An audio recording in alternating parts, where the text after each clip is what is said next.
বন্ধুরা, আজকে বানাবো একদম অনুষ্ঠান বাড়ির মতো কাবুলি চানা, কাবলি ছোলাও যাকে বলতে পারো। এগুলো না বড় বড় দানার যে কাবলি ছোলাগুলো হয় সেগুলো। আর এগুলো মানে একটু গ্রেভি টাইপের বানিয়েছি। আর এগুলো খেতে কিন্তু রুটি, পরোটা, গরম ভাত সব কিছুর সঙ্গে কিন্তু খুবই মানে টেস্টি লাগে। তাই রেসিপিটা চলো শুরু করি। এদিকে আমি রাত্রেবেলা না ছোলাটা ভিজিয়ে রেখেছিলাম, আর দুটো আলুও দিয়ে দিয়েছি। আর এখন কুকারে কিন্তু সুন্দর করে সিটি মেরে নেবো। আর একটু বড় দানার যে ছোলাগুলো হয় সেগুলো কিন্তু নিয়েছি। আর এখন মানে 3টে সিটি দিয়ে নেব। আর রাত ভরে ভিজিয়ে রাখলে কিন্তু ছোলায় বেশি সিটি না মারলেও হয়। আলুটা কিন্তু সেদ্ধ করা হয়ে গেছে। এদিকে পেঁয়াজ, রসুন, আদার পেস্ট নিয়েছি, গরম জলও করে নিয়েছি। কড়াইটা কিন্তু গরম হয়ে গেছে, এখন তেল দিয়ে দেবো।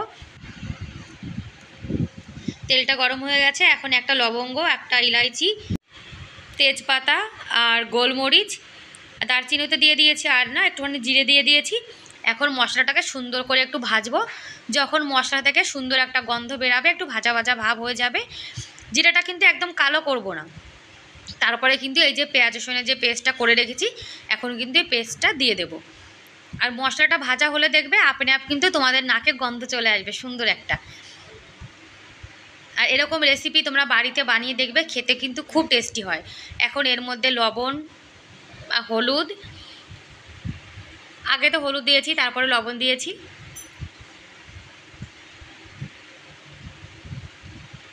আর লাল লঙ্কার গুঁড়ো, লাল লঙ্কার গুঁড়োতে ঝালও হবে, আবার কিন্তু কালারও হয়ে যাবে।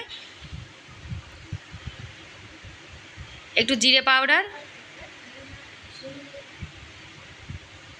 আর একটু ধনিয়া পাউডার দিয়ে দেব। দিয়ে মশলাটাকে এখন সুন্দর করে একটু কষিয়ে নেব। মশলা কিন্তু যত ভালো কষানো হবে ততই কিন্তু তরকারিতে স্বাদ হয়। আর এরকম ছোলা সবজি বিয়েবাড়িতে মানে বানায়, খেতে কিন্তু খুব টেস্টি লাগে। আর বাড়িতে যদি আমরা এভাবে বানাই তাহলে কিন্তু বিয়েবাড়ির স্বাদটাও পাওয়া যাবে। আর কাসুরি মেথি দিয়ে দিয়েছি একটু। কাসুরি মেথি দেওয়ার জন্য কিন্তু চানা মশলা দিয়ে খুব সুন্দর একটা গন্ধ আসে। মশলাটা কষানো হয়ে গেছে, এখন সেদ্ধ করে রাখা ছোলাটা দিয়ে দেবো। ছোলাটা কিন্তু আমি বেশি সেদ্ধ করিনি, 3টে সিটি দিয়েছি। বেশি সিটি হলে কিন্তু ছোলাটা একদম গলে যাবে। একটু আলু দিয়েছি, কেন আলু না দিলে আবার ঝোলটা একটু গ্রেভি মানে একটু গাঢ় গাঢ় হবে না। আর কাবলি চানা কিন্তু মানে কাবলি ছোলা একটু হালকা মানে গাঢ় গাঢ় না হলে কিন্তু খেতে ভালো লাগে না।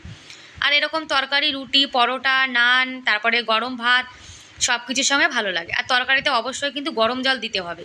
গরম জল দিলে তরকারির স্বাদটা কিন্তু খুব সুন্দর হয়, আর কালারটা কিন্তু খুব ভালো আসে।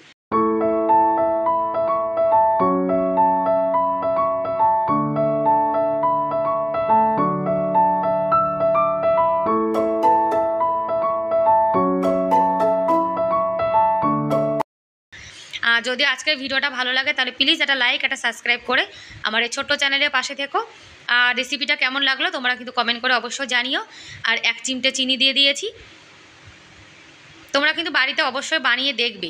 আর একটু ভাজা মশলা দিলাম, এর মধ্যে কিন্তু গরম মশলা, জিরে, ধনিয়া সব কিছুর পেস্টই কিন্তু আছে। আর এরকম মশলা দিলে কিন্তু খুব সুন্দর একটা গন্ধ আসে। দেখো তৈরি আমাদের কাবলি ছোলা মানে রেসিপিটা। আর দেখো সুন্দর কিন্তু গাঢ় গাঢ় হয়েছে। আলুগুলো হালকা একটু গলে গেছে, আবার হালকা একটু আস্তেও আছে। আর পরোটার সঙ্গে খেতে কিন্তু বেশি ভালো লাগে। একদম পুরো মানে বাড়িতে বানিয়ে দেখবে, পুরো কিন্তু একদম বিয়েবাড়ির মতো মানে কি বলবো টেস্ট চলে আসে।